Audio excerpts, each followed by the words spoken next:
première lecture, nous avons continué notre parcours dans le premier livre des rois sur l'histoire de Salomon. Vous vous souvenez qu'on avait commencé la semaine dernière, et là on arrive à la fin. Et comme vous le remarquez, ça finit mal.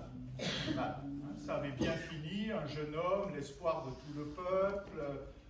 Au moment de son sacre, le Seigneur lui apparaît, lui demande « Qu'est-ce que tu veux ?» Il demande la sagesse, et Dieu lui donne non seulement la sagesse, mais la gloire, la puissance. Et effectivement, toute sa vie, il fait preuve de sagesse. Pensons au jugement de Salomon. Sa gloire est immense. La reine de Saba est venue le voir. Tout ça se passe très bien, oui, mais ça finit mal.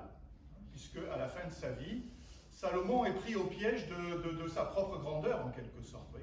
Il a contracté des mariages qui sont des mariages diplomatiques, comme on faisait à l'époque. Il se marie avec les filles de rois de tous les pays qui entourent. Et puis, qu'est-ce qui se passe? Les femmes arrivent avec leurs coutumes religieuses, leur propre Dieu. Salomon les autorise à pratiquer leur culte. Et par amour pour ces femmes, il finit par tomber dans le piège et il tombe dans l'idolâtrie. Il offre des sacrifices aux horribles idoles dont nous avons entendu les noms.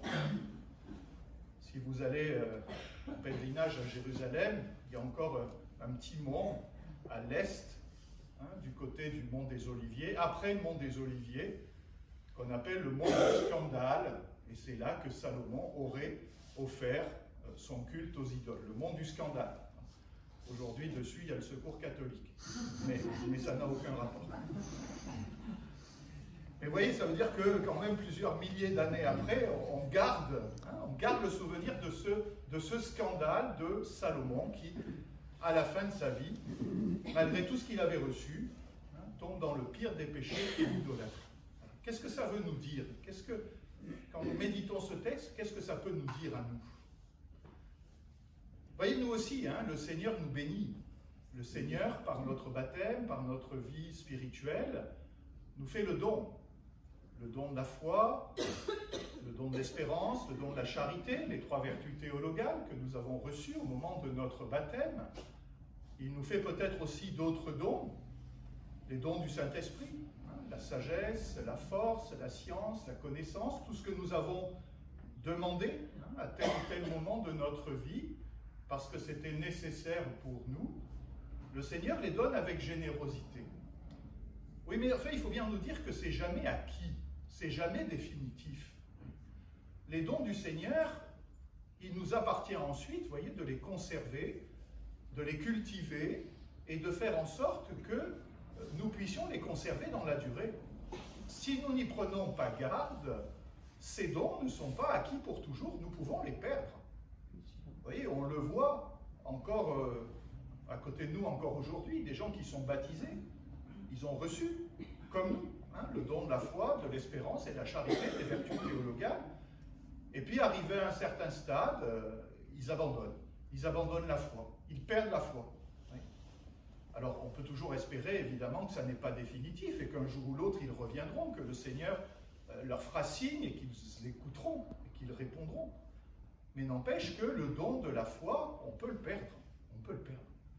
On ne peut jamais dire, même c'est valable pour nous aussi, j'ai la foi, j'ai la foi. Comme si c'était une possession, vous voyez, un bien. Le Seigneur nous a donné le don de la foi et c'est à nous de le cultiver, de faire grandir notre foi, de faire en sorte que notre foi se développe.